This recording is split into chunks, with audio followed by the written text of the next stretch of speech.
Hello students, welcome to the SPB channel. I am your sister teacher Jatna Swagya here with the second chapter of political science, which is understanding secularism for grade 8.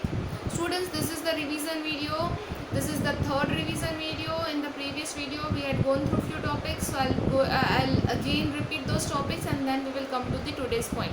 So we had understood what is discrimination, we had known the examples of discrimination, and then we had discussed the definition of secularism, which is very important. Secularism refers to the separation of religion from the state. Now students, over here, what kind of arrangement has been done into our constitution for the secularism that I have taught you, and that why it is important to separate religion from the state. First, it is important for a country to function democratically.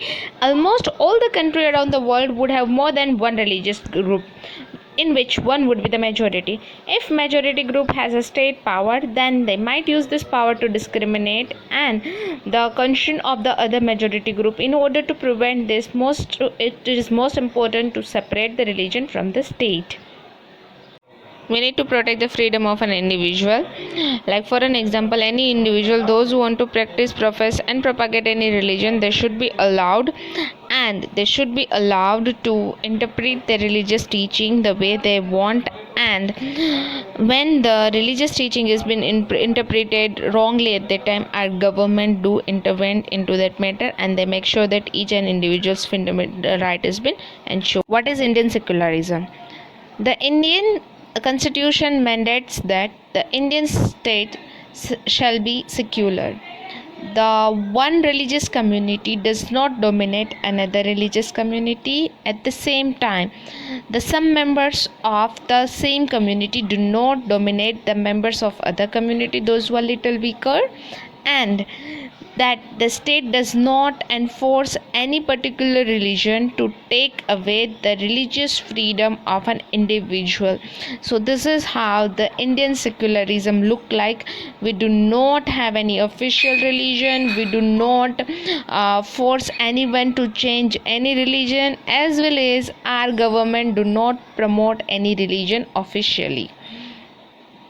Supposed to tell you the story. In the previous class I told you the story of students in the government school. They were not allowed to celebrate the festival. Now in this story you can see two friends, those who are going out, and one of them is wearing helmet and another is wearing pagdi. So both of them are having the discussion that you know the one who is not wearing the pagdi uh, is asking to the person that why you have not wore the helmet. Police will stop you and will fine you if you will come like this. Then that person said that I am wearing the pagdi, which is turban, which is a symbol of our religion, which has been exempted from the this rule. Means people, those who are Sikh and those who are wearing the pagdi, if they do not wear the helmet, it's fine, because this is a religious symbol and it is not harming the any rule of our constitution, right, like right to equality or any other rule are been not harmed by this. So in that kind of case, our government do take care of the rules and regulations which has been made by the government, which do not harm the people. Now students, over here there was one more rule, like upper caste people used to do the inferiority with the lower caste people, which is called the untouchability. I'm sorry students, which is called the untouchability. The same religion, upper caste Hindus dominated by the members of some lower caste within it. Means in Hinduism it used to happen, people those who are in lower caste, they have been dominated by the upper caste. In order to prevent this religious based exclusion and discrimination of lower caste, the Indian constitution banned the untouchability. As you people are aware that Article 17, which has been there into our country, which has banned the untouchability. In this instance, the state is intervening in the religion in order to end the social practices that beliefs discriminates and exclude, and that violate the fundamental right of lower caste who are the citizen of a country. So students, I told you two examples. One is of the helmet. In helmet, that particular thing is not harming anyone, or it is not violating the right to equality, whereby in this untouchability it is violating the right to equality of lower caste people. So because of that, our government had banned the untouchability. Similarly, to ensure that laws relating to the equal inheritance rights are respected, the state may have to intervene into the religious base of personal law of the community. Same way it used to happen earlier, that the only male child were getting the all the property of his parent. Now the rules have been changed, and according to it, the male and female, they have been given equal equality for the property rights. So this is how, when the family laws are dominating the and excluding the people on the basis of caste, creed, color, culture, gender, at that time government do take step. The Indian Constitution grants the right to religious community to set up their own schools and colleges. It also gives them the financial aid on the non-preferential basis.